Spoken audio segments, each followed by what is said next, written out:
एक दफ़ा का जिक्र है कि एक दूर दराज की मुमलिकत में सिंड्रेला नाम की एक शफीक और शरीफ लड़की रहती थी। वो अपनी शरीर सौतेली माँ और दो सौतेली बहनों अनास्तासी और दरीजिला के साथ एक आजिज कॉटेज में रहती थी। सिंड्रेला की जिंदगी लामतनाही कामों से भरी हुई थी और इसके सौतेले खानदान की तरफ से अक्सर इसके साथ बुरा सलूक किया जाता था।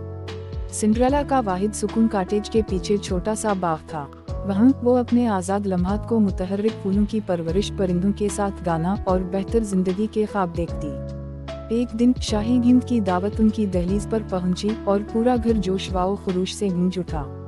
लड़कियों, हमें हिंद के लिए तैयारी करनी चाहिए। शहजादा दुल्हन की तलाश में है, सिंड्रेला की सौतेली माँ ने ऐलान किया। सिंड्रेला का दिल उम्मीद से उछल पड़ा। वो हिंद में शिरकत करने और शहजादे से मिलने की ख्वाहिश रखती थी, लेकिन इसकी सौतेली माँ और सौतेली बहनें उसे इस अजीम उश्शान तकरीब से दूर रखने के लिए परअज़्म थीं। इन्होंने उसे इजाफी काम तफवीज़ किए, ये जानते हुए कि इसके पास तैयारी के लिए वक्त नहीं है। जैसे ही सिंड्रेला मेहनत कर रही थी, अचानक रोशनी की चमक ने कमरा भर दिया। वहाँ इसके सामने एक जादुई शख्सियत खड़ी थी, परी गाड मदर। अपनी छड़ी की लहर के साथ उसने सिंड्रेला के फटे हुए चैथड़ों को एक दिलकश गाउन में, उसके फटे हुए जूतों को शीशे की नाजुक चप्पलों में और एक कद्दू को एक शानदार गाड़ी में बदल दिया। याद रखो मेरे प्यारे, परियों की गाड मदर ने कहा, आपको आधी रात तक वापस आना चाहिए क्योंकि इस वक्त जादू खत्म हो जाएगा। सिंड्रेला को अपनी आंखों पर यकीन नहीं आ रहा था जब वो शानदार गाड़ी में कदम रखती थी और शाही हिंद की तरफ अपना रास्ता बनाती थी। जब वो पहुंची तो शहजादे समेत हर कोई इसके हुस्न व जमाल के सहर में गिरफ्तार था।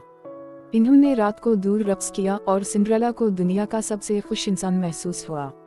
ताहम जैसे ही घड़ी आधी रात को बज रही थी, सिंड्रेला को परी गाड मदर की वार्निंग याद आ गई। इसने अपनी शीशे की एक चप्पल को पीछे छोड़ते हुए जल्दी से हिंद छोड़ दी। शहजादा हैरान रह गया, उस परफतन लड़की को तलाश करने के लिए परअज़्म था जिसने उसके दिल पर कब्जा कर लिया था। घर वापस सिंड्रेला का शानदार लिबास दोबारा चैथड़ों में बदल गया और इसकी गाड़ी एक बार फिर कद्दू बन गई। लेकिन वो जादुई रात की यादों से चिमटी रही और उसे उम्मीद थी कि एक दिन वो शहजादे को दोबारा देखेगी। अगले दिन पूरी मुमलिकत में खबर फैल गई कि शहजादा शीशे की चप्पल के मालिक को तलाश कर रहा है। ये सिर्फ उसके पाँव पर फिट होगा जिसके साथ उसने नाच लिया था। सिंड्रेला की सौतेली माँ और सौतेली बहनों ने नाजुक जूते में पाँव नचोड़ने की शिद्दत से कोशिश की, लेकिन ये नाउम्मीद थी। आखिरकार सिंड्रेला की बारी थी। चप्पल बिल्कुल फिट थी और इसकी शनाख्त जाहिर हो गई। शहजादा अपनी सच्ची मोहब्बत पाकर बहुत खुश था। उसने शादी में इसका हाथ मांगा और सिंड्रेला ने बगैर किसी हिचकिचाहट के कबूल कर लिया। बदकार सौतेली माँ और सौतेली बहनें सदमे में रह गईं जब सिंड्रेला को महल में ले जाया गया।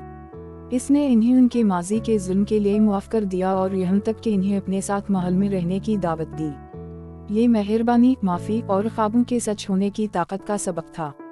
और इस तरह सिंड्रेला और शहजादा खुशी से जिंदगी बसर करते रहे, ये साबित करते हुए कि हालात कुछ भी हों, नेकी और मेहरबान दिल हमेशा परियों की कहानी के खात्मे का बाइस बनेगा।